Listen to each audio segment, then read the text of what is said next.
Well, our guest tonight was born and raised in Oklahoma and is now based just outside Nashville, Tennessee. In 2014, he was named Americana Music's Emerging Artist of the Year, and then 2 years later, in 2016, he was Americana's Album of the Year winner for The Very Last Day.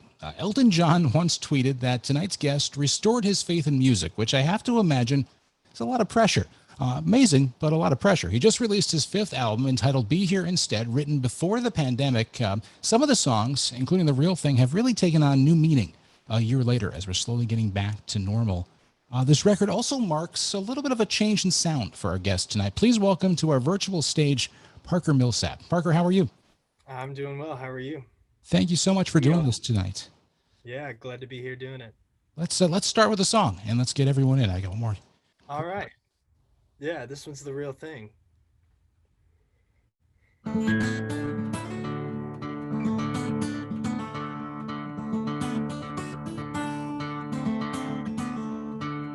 Give me something real. Give me something true. Give me something I can feel. Give me some of you. Give me something flesh. Give me something bone. I can hold you to my chest through the telephone. Through the telephone. And I can't stand a poor connection. Can't hold your hand through the screen. I don't want your reflection. I just want the real thing. The real thing. The real thing.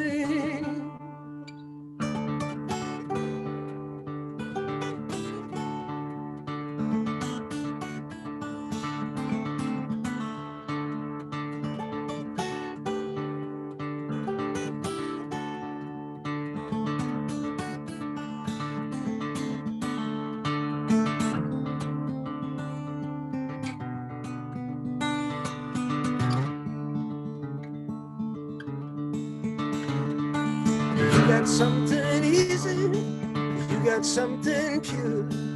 You don't have to tease me, honey, give me some of yours. Give it to me straight, I take it unadorned. Diamond through your roses, honey, I don't mind the thorns. I don't mind the thorns. And I can't stand poor connection. Can't hold your head through the screen. I don't want your reflection. I just want the real thing. The real thing. The real thing. The real thing.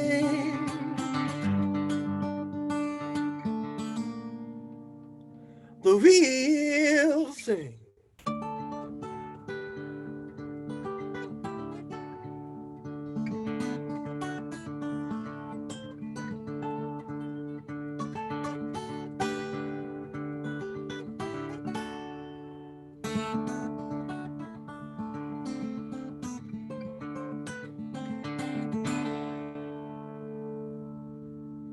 Very nice. Parker Millsap here live in the EHM virtual studio. A song that really has taken on new meaning, I'd imagine, for you after the past year. But you wrote that before everything happened, right?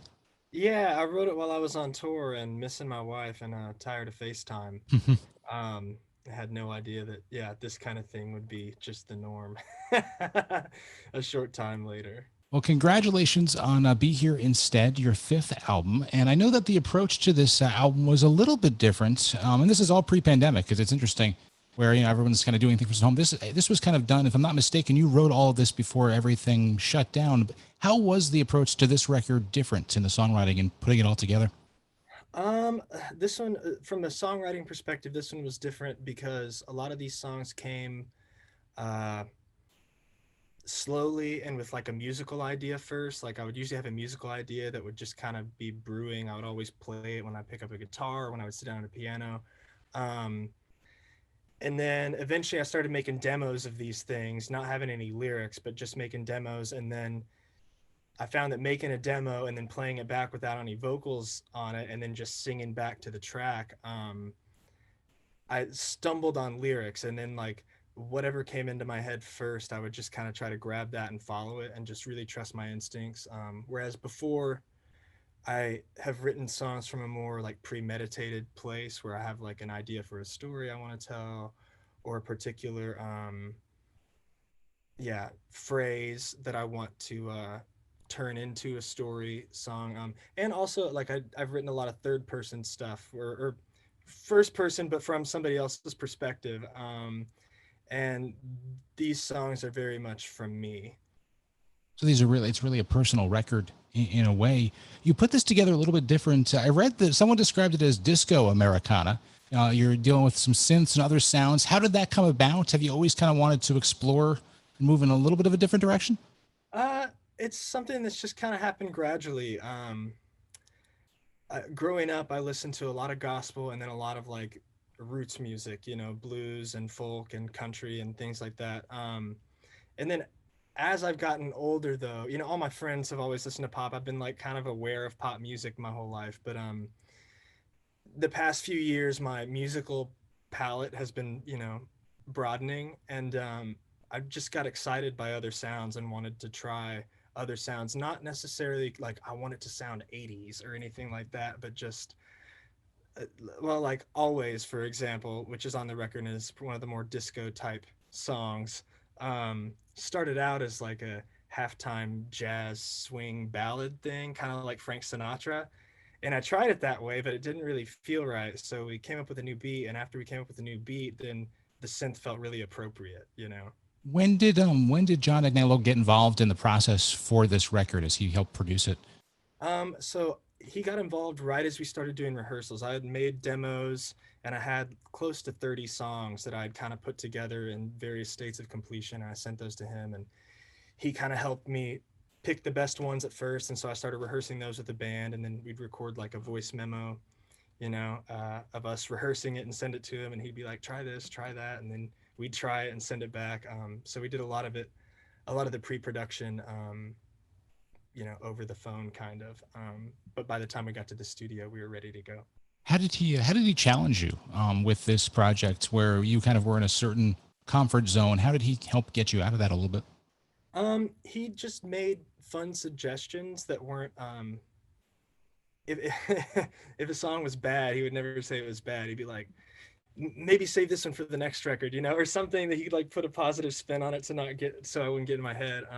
Or he would say like, uh, for example, "Damn It" on the record was a ballad at first, and I sent him this demo of this ballad, and he's like, "Man, I like the lyrics, but I'm not sold on the music.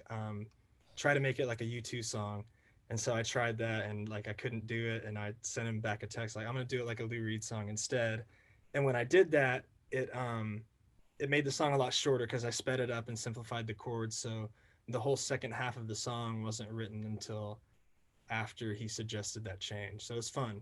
Did you use? I read that you used GarageBand actually for a lot of this record on just an iPad. How did that come about, and what kind of made you think, all right, let's try something a little bit technology wise, a little bit different? I think I originally got an iPad to use for like a Square card reader on tour, but it came with GarageBand on it, and I had never used it as a songwriting tool. I was kind of familiar with Pro Tools a little bit, but once I started messing with it and realizing like how powerful it is, meaning like how many thousands of sounds and beats are in it. I just thought it was a lot of fun as a songwriting tool and a nice, fun way to get quick ideas down. And like when you're on tour, you can be making music without having to like pull a guitar out and be sitting awkwardly in the back seat or something, you know? When you do get back out there, I'm curious. Have you done these songs live before, or is this kind of the first when you do get back out there in the fall, or hopefully sooner than that? Do you kind of have you done these before, and how is it going to be different with the iPad and other sounds to do it in the concert setting? Yeah. So after we did the record, a few months after it was done, I got back together with the guys that are on the record, and we recorded some like live in studio versions of everything. So we can do it. We can do it live, and some of the things are different because there's just not a way to replicate what happened on the record. But a lot of it sounds pretty dang close. How did you put together the band that you did this record with? Have you been with these guys for a while? I've been the guy who did all the strings on it. Has been playing with me for like 7 years now. His name's Dan. And then the rhythm section and the keyboard player were new to me, but they lived like all within a mile of me here in Madison, Tennessee. So yeah, through like mutual friends, including my manager, John, we all got hooked up, and it was a good fit right away. So. Well, congratulations on the new album. It is called Be Here Instead. Why don't we do another song here for EHM's Virtual Sessions? We're live with Parker Millsap in the virtual studio. Great. What do you like to do? Switch it up? Switching some guitar real quick. It should be in tune.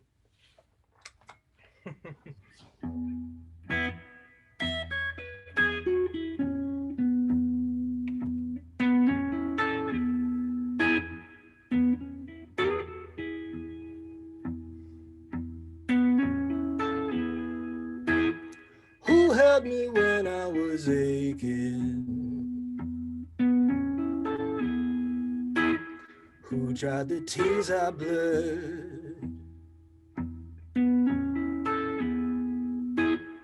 Who was it when I was shaking that sat by the bed, the hand on my head?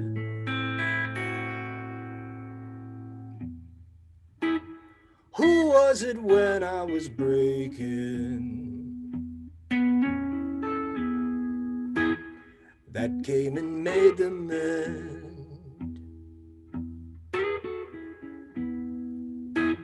When everybody was faking and playing pretend, I had a friend. Someone came and refilled me. Someone came and they healed me. Someone carried me through. Someone pulled the veil and revealed me. It was you.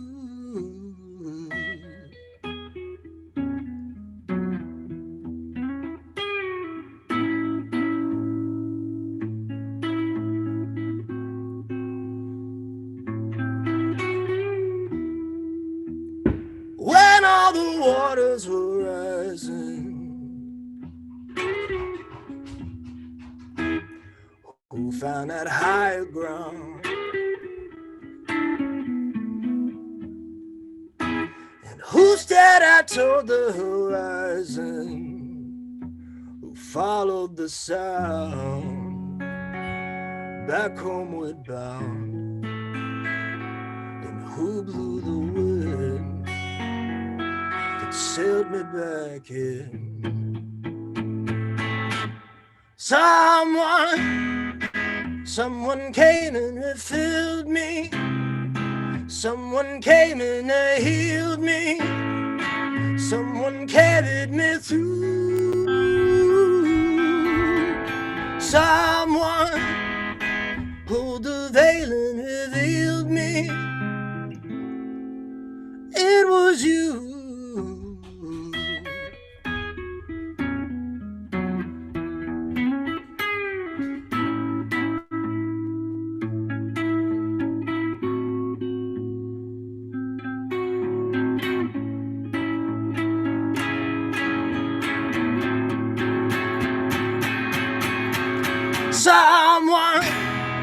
Someone came and refilled me. Someone came and they healed me. Someone carried me through. Someone pulled the veil and revealed me. It was you.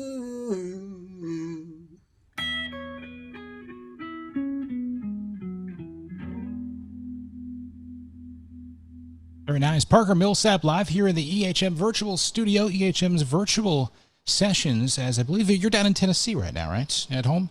Yeah, I am.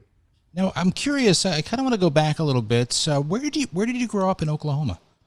I grew up in a town called Purcell, which is just south of Oklahoma City, like 30 minutes or so. Now, was music always something? Because I know you honed your guitar skills in church, and I'm curious though. Did you take guitar lessons? What kind of inspired you to pick up an instrument and kind of learn? Yeah, my parents listened to a lot of cool music, so I like heard a lot of cool guitar players when I was pretty young. Listened to a lot of like Ry Cooder and Taj Mahal growing up. Um, so I was just like, "What's making that sound? I want to do that." When did you first pick up the guitar? I convinced my parents to get me one when I was about 7, and I tried to like teach myself. They got me a couple books with like some chord shapes in it, and I tried that for a couple years, and finally they were like, "We're gonna get you some lessons because we're tired of hearing that mess."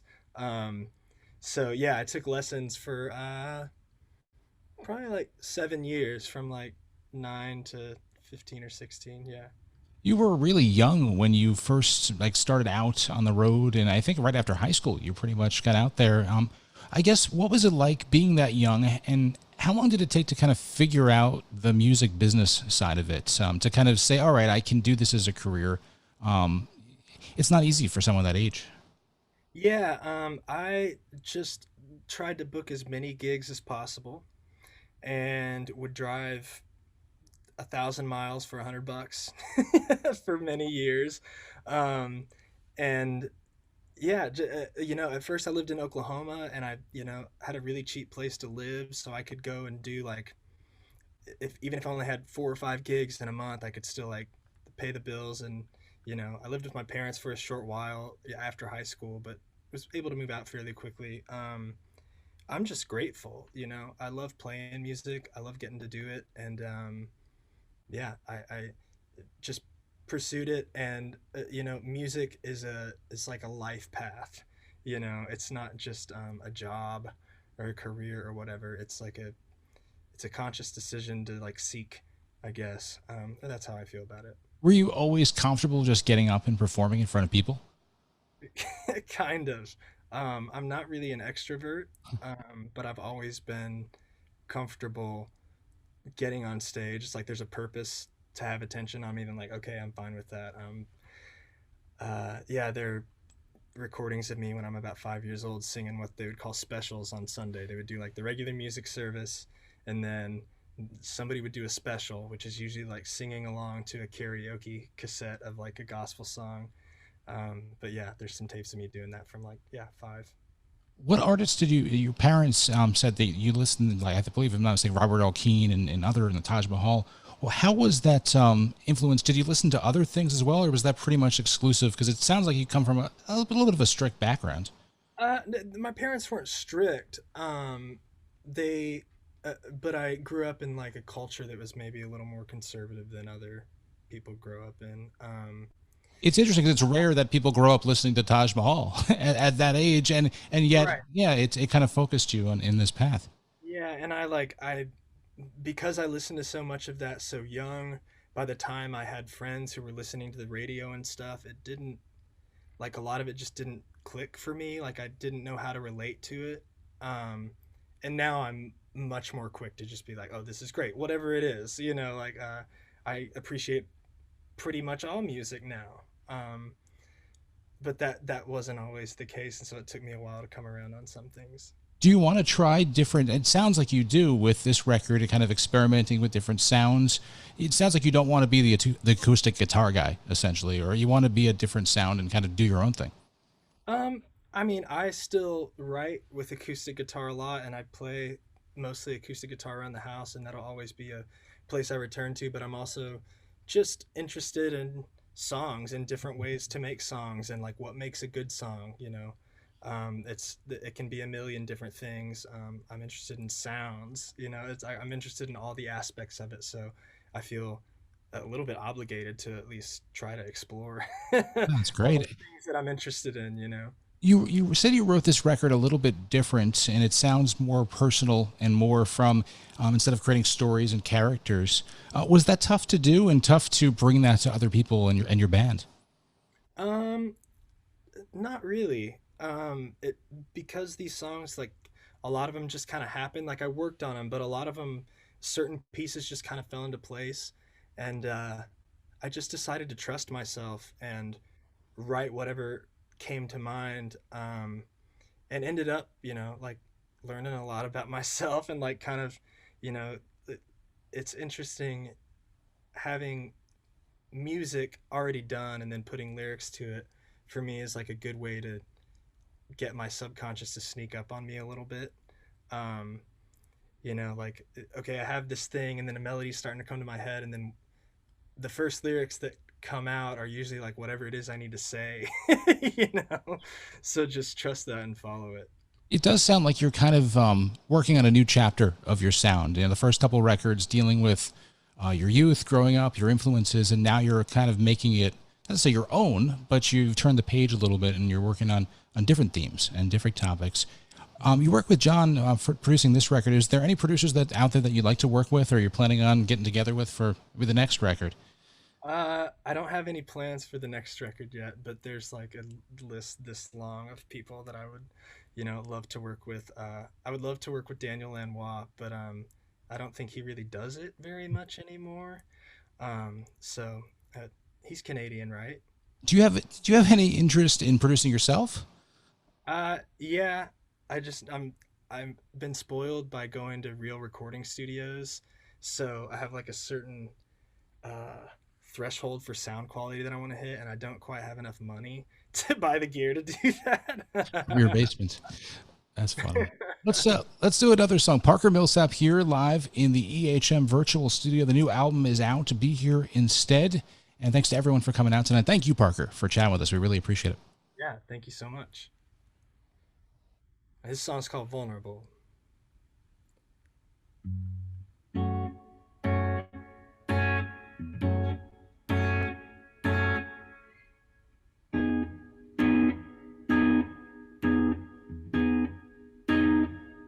You think resistance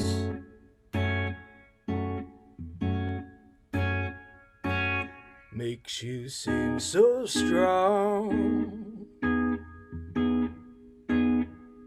You keep your distance,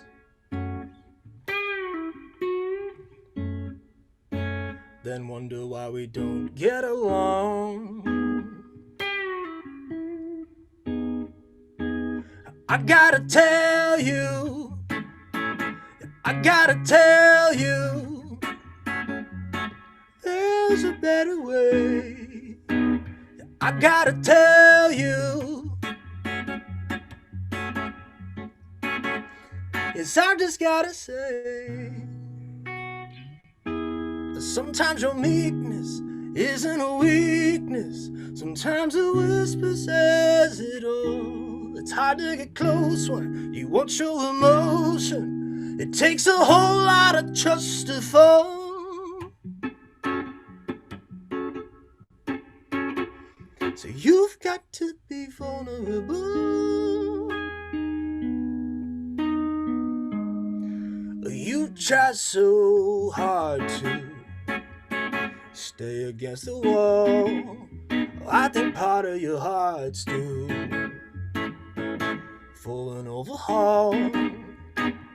I gotta tell you, I gotta tell you, you're gonna have to open up. There's no such thing as close enough. Sometimes your meekness isn't a weakness.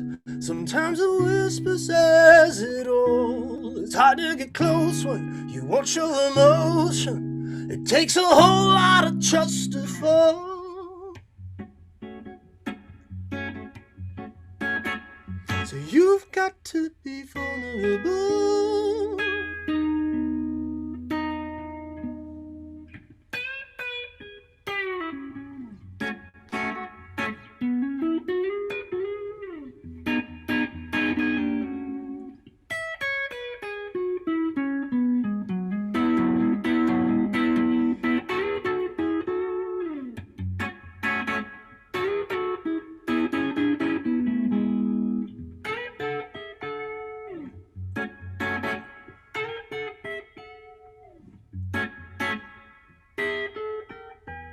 Sometimes your meekness isn't a weakness.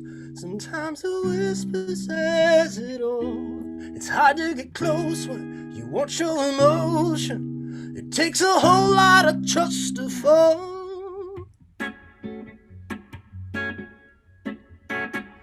So you've got to be vulnerable.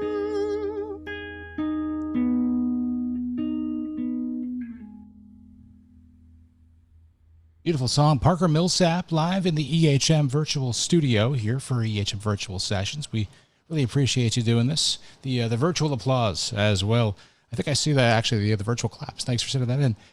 Any questions anyone has, send them over in the chat. We're going to get to that in just a couple minutes. I do want to touch on the Elton John thing because it had to be very cool, but it had to be also a little bit like, all right, what do I do next? If I'm not mistaken, the quote was, you restored his faith in music, you and Sarah Jarosz. Well, now, I mean, next up, I got to restore like Paul McCartney's faith in music or something.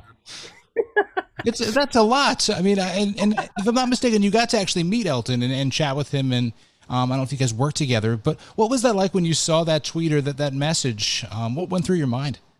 I mean, it's I've got to hang out with Elton multiple times now, and every time it's like a waking dream situation where I'm like, am I really here? Is it really him talking to me? And it is. It's really him, and he's a really genuine, sweet person, and he's not intimidating. I've seen him like turn that on when he needs it or something. Like like when he needs somebody to get something done, he can kind of like turn it up a little bit, but that's not who he is. Like, he's a really sweet dude. So yeah, and he's a musician, and I feel like all musicians share like just a kinship. We all love the same stuff. Like we talked about old blues piano players, and yeah. He's such a music fan, and the great part is he's a huge music fan of newer artists that are out there. I know Brandy Carlisle talks a lot about that. And how did you know how he found your record? This is another like this is another wild story, but apparently Roseanne Cash somehow heard about my music, and she had a copy of one of my records, I forget which, and she went to a dinner party that Elton was at.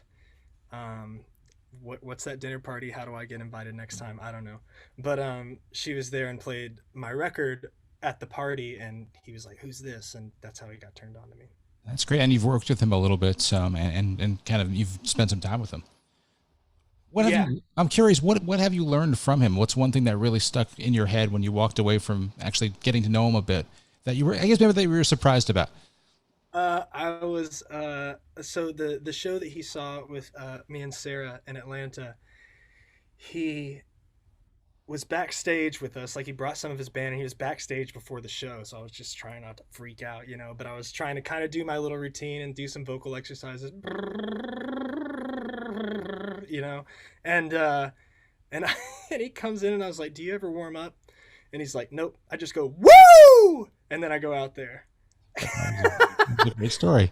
I was like, I just go out there and do it. Like, he's like, if my voice is a little off tonight, it's gonna be off tonight. Like, that's not gonna help me. And so I still do vocal warm-ups, but I think that that like attitude is really what makes a great performance. Of just like, I'm gonna go out there and kill it, whether or not I do my warm-ups. That's awesome. We've got some questions coming in. Annalise, I'm going to unmute you in a sec. Hang on one second if you want to ask your question for Parker. I was just curious, are there any non-Western musical genres that you like or that you want to explore? Oh, yeah. Yeah.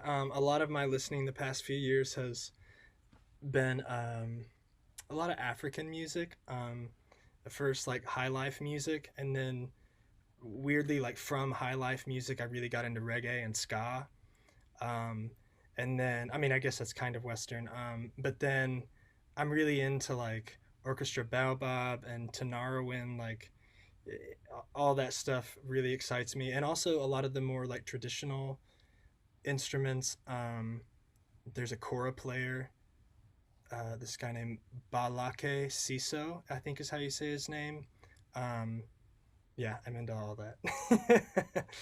Very cool. More questions for Parker? Shoot them in over the chat, and we'll get you on. Being forced to be at home over the past year, what have you learned from this process? You put out a record, and probably not the way you expected, but when you look back, what's some of the good things that have come out of this? um, well, one, I learned I've been on tour for most of my adult life, so I had to kind of reckon with the part of me that needs clapping from strangers, not having that on a regular basis. So I think in the long term, that's been really healthy to recognize that and kind of come to terms with it and find maybe some other ways to, get meaning for my life. So that's been hard, but good. Um, I mean, the being effectively unemployed. I mean, I was making a record for a while, but I haven't, uh, like gone and done my job in a minute. So that's been weird and taken some getting used to. But things are starting to open back up, and I got my 2 doses. I'm ready to go. When are you looking to get back on the road? Any dates announced just yet? Or There's going to be some solo stuff happening this fall or this summer, um, and then we're looking at East Coast and Midwest tours in September and October. But I can't tell you any more than that. are there any, and I'm sure there are, but I'm curious which ones, any memorable cities you're really itching to get back to, that it's been a while, that you were very well received there, or that kind of stick out in your mind? Um, hmm. I'm excited to go back to New York City. We'll come out to the Hamptons when you're out there too, Yeah, I because feel like I've got. we're an hour and a half away, or so we tell people that, but it's really like 3 with traffic. But If we'd you go there. certainly love to have you there. I'm curious. I got a question from Barbara. She wants to ask, how about where he sees the music of your direction going in? It sounds like you're experimenting different sounds. Is this kind of where do you see your sound? I hate to say this question. It's like asking a college student, but in a couple of years, what do you know what you want to do, or it just kind of happens? Um, I don't know what I want to do, but I'm looking forward to exploring. Really, like I feel like with this record, I was able to, from a craft point of view, uh, like shift into a different gear a little bit. Like I feel like my horizons are a little wider now. Um, and so yeah, I'm looking forward to that, and a lot of that just has to do with my listening habits. I've learned that I'm a very spongy person. Like I absorb things and then they come out in whatever I make. So I just have learned to try to use that to my advantage. You know. Are there any artists, you mentioned a couple, but are there any things that you're listening to as far as current artists that you really have been inspired by over the past year, or you kind of want to share their names with our audience tonight? Um, Allison Russell has a great new record out. I listened to that the other day and really loved that. Let's see, Yasmin Williams has this solo acoustic guitar record that's just phenomenal. I like went for a walk one day and put it in and just cried. Just this one guitar playing. It's so gorgeous. Yeah, so those are two things I've been excited about as far as new stuff that comes out, but I'm also always listening to old stuff too. Well, we can't wait to get you back on the road, and if you do come to Oh, New York, please get out here. That would be also awesome. Video Age. Say Listen that to again, I'm Video. sorry. I remembered another new artist, Video Age. Oh, Check out nice. Video Age. Yeah. Well, we've got some good stuff to check out. We appreciate that. David's asking, what is Parker's go-to acoustic guitar? Lately it's been this like $200 classical guitar that I just bought off the internet. I I didn't have a classical guitar, and but I didn't have a lot of money at the time either, so I just bought it. Like, never played it before off the internet, but it's like the beater that sits in the living room, and it like kind of buzzes in a weird way. Um, but I kind of like I kind of like that about it. That's the one I've been going to. Is it's a Sigma. It's like Martin's overseas brand. Very nice. Got another question from Annalise. Would you rather perform in a sweaty, cramped basement show or a large concert venue? What do you prefer? For the vibe, the small venue. For the money, the big show. That makes sense. And right now, anywhere you want to perform, is it different? Did you say you're doing some acoustic dates this summer or solo stuff? I'll do some solo stuff. Yeah, yeah. I think I'll do acoustic and electric, but solo. Very nice. Well, we have more coming from Parker, of course, this fall, out on tour, hopefully, fingers crossed. Let's, any more questions, throw them in to the chat, and we'll try to get them on. But let's do one more song before we wrap up tonight here in the virtual studio. Parker, thank you so much for doing this. It's terrific. Thank you. Absolutely. Thanks so much for having me. I'm going to turn my distortion up just a second. This song's called Damn It.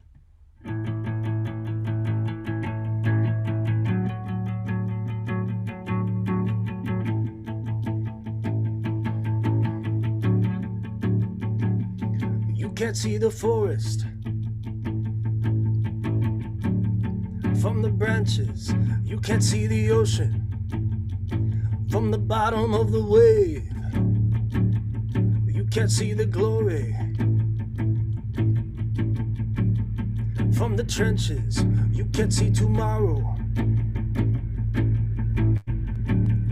from today. I can't tell the hour from the minute. I can't tell the weekend from the middle of the week. It's so hard to see it when you're way down in it. It's so hard to beat it when it makes you feel a little weak. It's hard to see the surface from the bottom. It's hard to know your purpose. Ain't it true? Some folks say to smoke 'em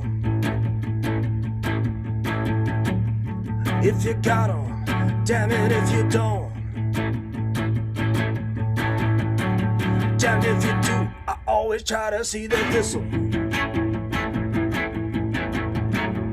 for the flower. I try to see the shower as a break from the heat. I try to whistle straight through the sour. Yeah, the pill tastes bitter, but I tell you that it tastes sweet. I said it's hard to see the surface from the bottom. It's hard to know your purpose. Ain't it true? Some folks say to smoke 'em if you got 'em, damn it if you don't. Damned if you do. It's hard to keep a secret, but not to tell a lie. It's hard to believe it when you're barely getting by. It's hard to know the answer when the question never said. It's hard to be a dancer, baby, when you're living in your head. Now you can't see the future, you can't keep the pace. All the winners, they're just lucky losers, baby. Yeah, nothing ever lasts. I said it's hard to see the surface from the bottom. It's hard to know your purpose. Ain't it true? Some folks say to smoke 'em if you got 'em, damn it if you don't. Damn if you do. I said it's hard to see the surface from the bottom. It's hard to know your purpose. Ain't it true? Some folks say to smoke 'em if you got 'em, damn it if you don't. Damned if you do. Damned if you do. Very nice. A virtual clapping for everyone here for a great night of music with Parker Millsap. That was terrific. Thank you very much. As we look forward to you getting back out with a full band on tour and even just a solo show, it should be terrific. Congratulations on the new record. Do you have more songs written, or is there another batch that you're kind of mulling through? Yeah, there's a few things that'll there's a few leftovers from this record that might come out later this year or early next year, and I've got some new songs on the way. So Well, we look forward to hearing them, and thank you so much for spending time with us tonight. We really appreciate it. Let me open it up. We'd like to ask everyone to unmute and give you a nice. I know it's tough doing it on Zoom, so you're a trooper with this, and you sound great. Let's see if we get everyone to say thank you to Parker, and we really appreciate it. Thank you so much. Thank you. That was fire. Good stuff. Nice job. I love the ceilings. Thank you, Parker, so much. Thank you for doing this, and we wish you the best in the future. Thanks to everyone for being here. A week from tonight, we'll be joined by Gary Loris of the Jayhawks. He's got a new solo project out a week from tomorrow. He's our next EHM virtual sessions, and we can't wait for that, but we really appreciated Parker's time, and we can't wait to get this up on demand, too, at WEHM.com. Get home safe, everyone. Thank you so much for being here, and have a great night, and thanks for listening to 92.9 and 96.9 EHM.